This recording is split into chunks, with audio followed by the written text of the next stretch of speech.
Hello दोस्तों, मैं रविंद्र कुमार सैनी स्वागत करता हूं आपका अपना यूट्यूब चैनल सूर्य किरण पाठशाला में। दोस्तों, इंग्लिश पेडागोजी की सीरीज में आज हम लेकर आए हैं the principles of teaching learning English. अब देखिए दोस्तों, इंग्लिश क्या है? एक भाषा है, इट इज अ लैंग्वेज। और इंग्लिश को एक कम्युनिकेशन के लिए टूल के रूप में काम में लिया जाता है। ठीक है, it is considered as a tool for communication, communication के टूल के रूप में काम में लिया जाता है। अब प्रिंसिपल क्या होते हैं, ध्यान देना दोस्तों, इनको चाहे थियरी बोल दो, सिद्धांत, या रूल्स बोल दो।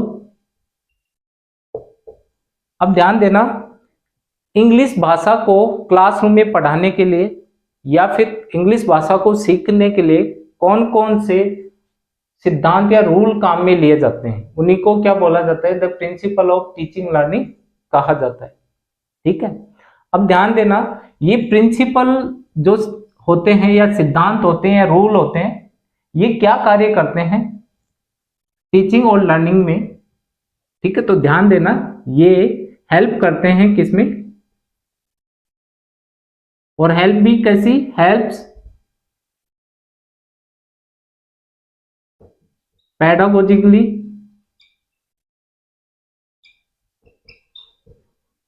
Psychological,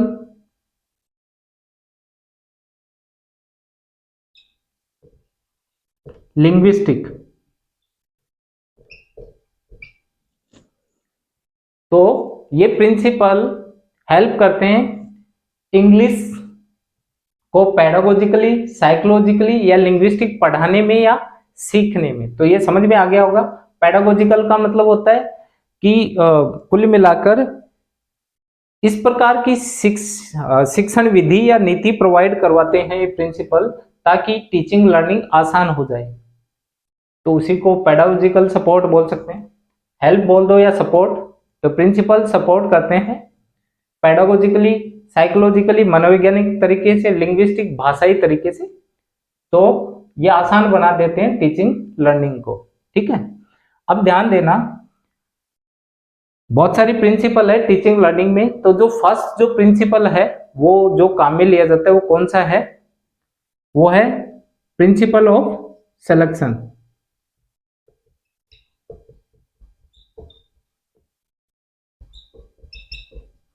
principle of selection. अब ध्यान देना दोस्तों, यहाँ पे चयन का सिद्धांत बोल दो। अब कोई भी लैंग्वेज आइटम है जिसको क्लासरूम में पढ़ाना है या सिलेबस में उसको इंक्लूड करना है, तो उसको किस तरीके से उसका चयन किया जाए या सिलेबस को किस तरीके से बनाया जाए, या लैंग्वेज आइटम जो क्लासरूम में पढ़ाना है या सीखना है उसका चयन किस तरीके से किया जाए, वो कौन कौन सी महत्वपूर्ण बिंदु है जो कि ध्यान में रखना आवश्यक होता है क्या लैंग्वेज आइटम का चयन करने के दौरान, वो ही सारा सब कुछ किस में आता है? द प्रिंसिपल ऑफ सिलेक्शन के अंदर आता है। ठीक है, तो लैंग्वेज आइटम का जो चयन करना होता है वो ही पहला स्टेप होता है, इसी को बोला जाता है द प्रिंसिपल ऑफ सिलेक्शन कहा जाता है। तो वह कौन से महत्वपूर्ण बिंदु है जो कि लैंग्वेज आइटम या भाषाई विषय वस्तु का चयन करने के दौरान महत्वपूर्ण होते हैं, उनको कंसिडर किया जाता है। तो उनके रिगार्डिंग बहुत सारे क्वेश्चंस भी एग्जाम में बनते हैं, तो वो पॉइंट्स आपको दिमाग में रखने हैं। अब ध्यान दीजिएगा दोस्तों, ये सामने क्या है? प्रिंसिपल ऑफ सिलेक्शन चल रहा है फर्स्ट। ठीक है, तो पहला जो प्रिंसिपल है ये वाला है। इसमें मैंने बताया कि ये प्रिंसिपल क्या बताता है कि जो पढ़ाया जाने वाला मैटर है या जो लर्नर सीखता है वो जो मैटर है उसमें क्या होना आवश्यक होता है, उसको सिलेक्ट किस तरीके से किया जाना चाहिए, कौन कौन से महत्वपूर्ण ऐसे बिंदु हैं उन लैंग्वेज आइटम का चयन करने के दौरान ध्यान में रखा जाना आवश्यक है। तो कौन कौन से हैं?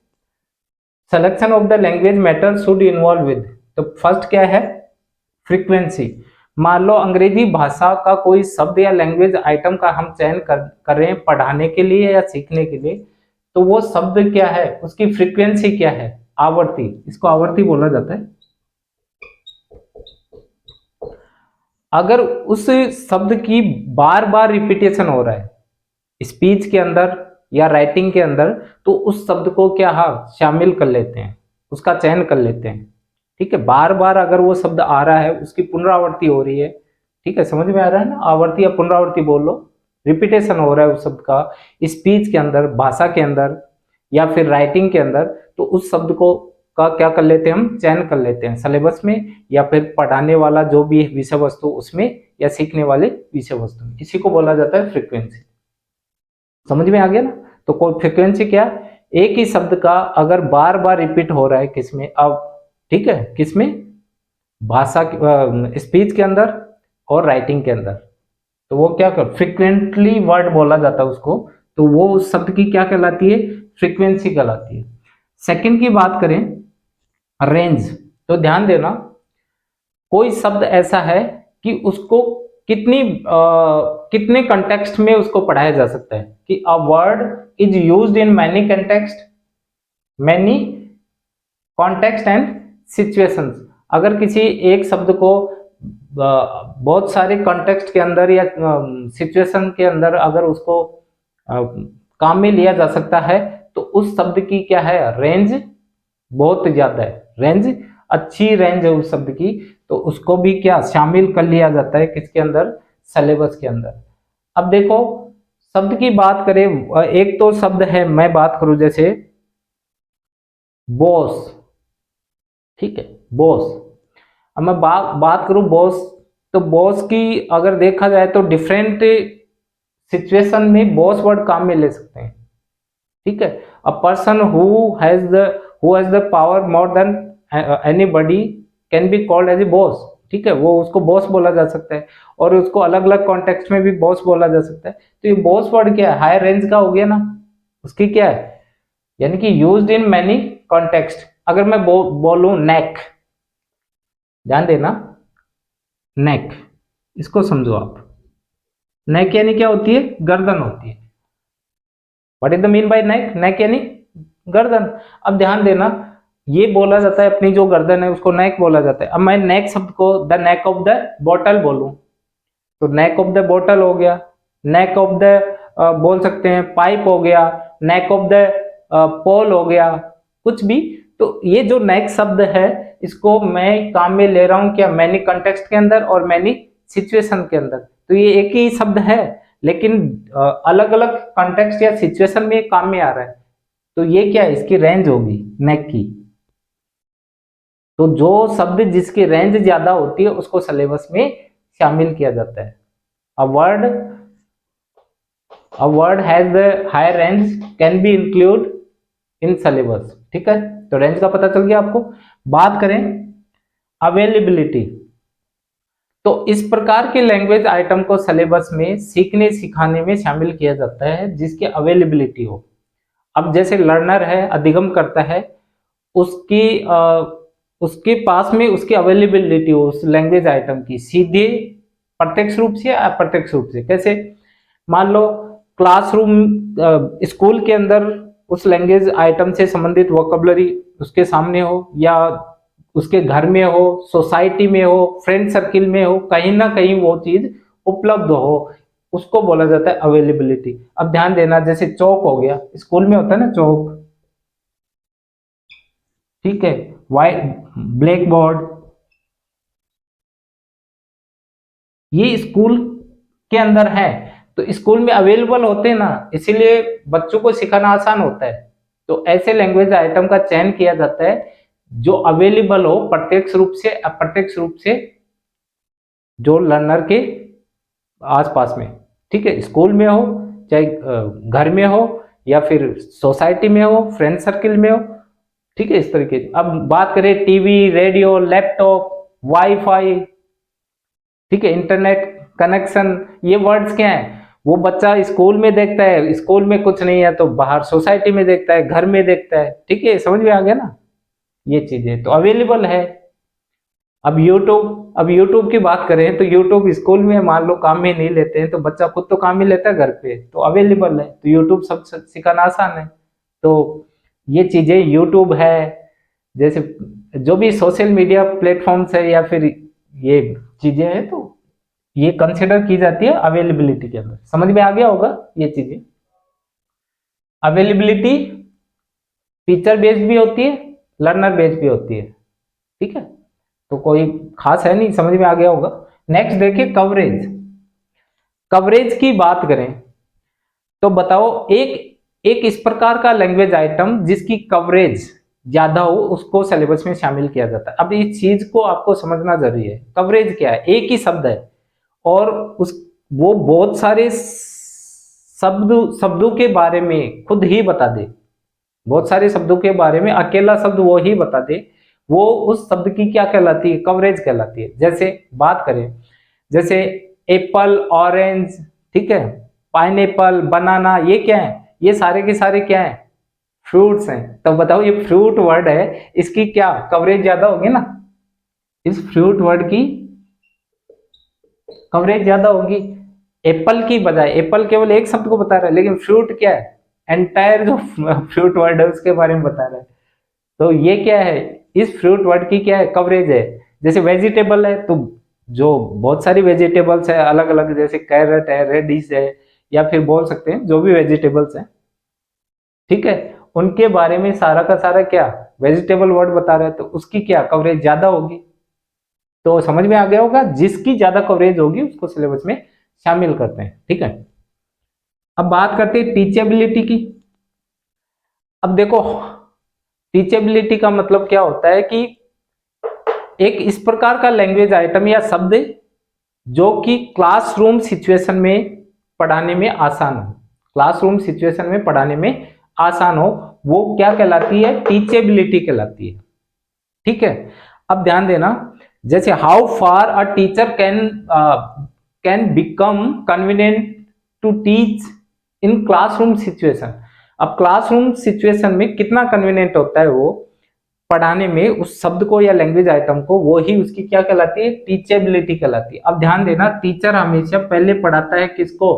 कॉन्क्रीट आइटम को, और बाद में एब्स्ट्रैक्ट को।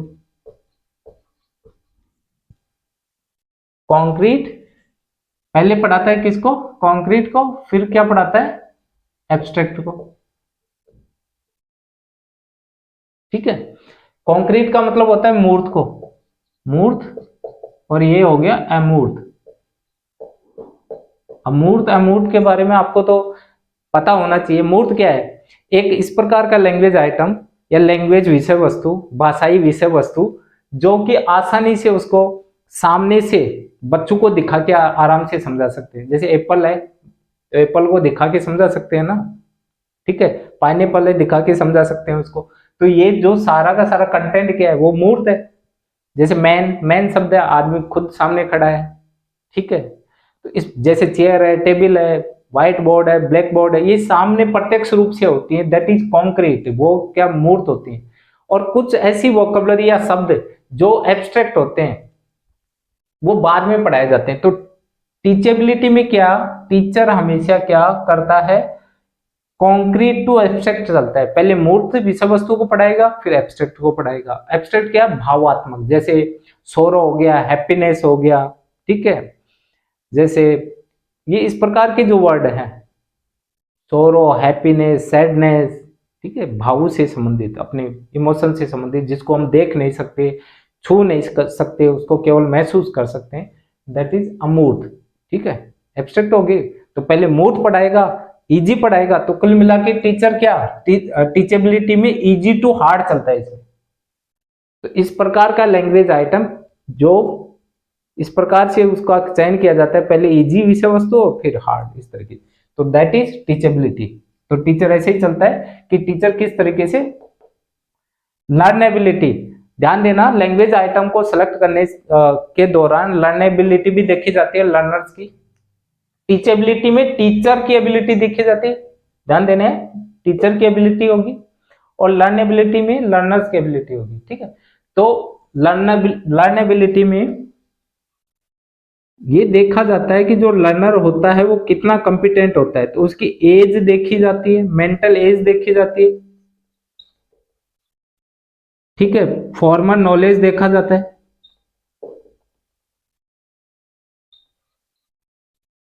फॉर्मल नॉलेज देखा जाता है, उस हिसाब से उस लैंग्वेज आइटम का चयन किया जाता है। अब बताओ, प्राइमरी लेवल वाले बच्चे को आप पीएचडी वाला कोई टॉपिक लाके पढ़ाओगे तो वो क्या पढ़ जाएगा क्या? या सेकेंडरी लेवल वाले को भी अगर पढ़ाओगे तो वो पढ़ लेगा क्या? नहीं पढ़ पाएगा। यही होती है लर्नेबिलिटी, कि एक इस प्रकार का लैंग्वेज आइटम जो अकॉर्डिंग टू एज या मेंटल एज या फॉर्मल नॉलेज के को कंसिडर कर कर बनाया जाता है या शामिल किया जाता है, उसी को बोला जाता है लर्नेबिलिटी। आई होप आप लोगों को समझ में आ गया होगा। कोई हार्ड शब्द नहीं है। देखो एग्जाम में इस तरीके से पूछ लिया जाता है कि सिलेक्शन में द प्रिंसिपल ऑफ सिलेक्शन में या द प्रिंसिपल ऑफ सिलेक्शन का कौन सा गुण धर्म नहीं है। अब तीन तो दे देगा इनमें, फ्रीक्वेंसी, रेंज, अवेलेबिलिटी, और चौथा और कोई दे देगा। तो आपको कम से कम ये जो 6 हैं इसके जो मेन पॉइंट्स हैं, ये 6 के 6 आपको याद रखने हैं। Frequency, range, availability, coverage, teachability and लर्नेबिलिटी। और इनका आपको समझना भी जरूरी है कि फ्रीक्वेंसी होती क्या एग्जैक्टली, रेंज क्या होता है, अवेलेबिलिटी क्या होती है, कवरेज, टीचेबिलिटी एंड लर्नेबिलिटी क्या होती है। आई होप आप लोगों को ये समझ में आ गया होगा, कोई हार्ड नहीं था। अब आपका एक तो प्रिंसिपल कंप्लीट हो गया, द प्रिंसिपल ऑफ सिलेक्शन। अब बात करते हैं दोस्तों, नेक्स्ट वन है द प्रिंसिपल ऑफ ग्रेडेशन।